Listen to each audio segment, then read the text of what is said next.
Hello বন্ধুরা, তো প্রতিদিনের মতো আজকেও আমি চলে এসেছি আমার লাঞ্চ থালি নিয়ে। তো আজকে সোমবারের লাঞ্চে আমার কি কি রয়েছে চলো সেটাই তোমাদের সাথে শেয়ার করি। সোমবারের লাঞ্চে রয়েছে আমার গরম গরম ভাতের সাথে পুনকা শাক ভাজা। তো আজকে পুনকা শাকটা আমি বড়ি দিয়ে ভেজেছি, আর নিয়েছি গরম গরম বেগুন ভাজা। তার সাথে নিয়েছি একদম চাপ চাপ করে মুসুরির ডাল, আর মুসুরির ডালের সাথে করেছি আজকে টমেটো দিয়ে আলু পোস্ত।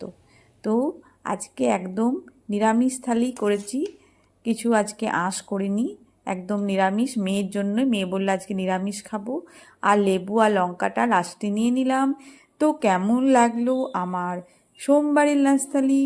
শুভ দুপুর বন্ধুরা, সবাই ভালো থেকো, সবারই দিন খুব ভালোভাবে কাটুক। কাল আবার দেখা হবে। Good bye.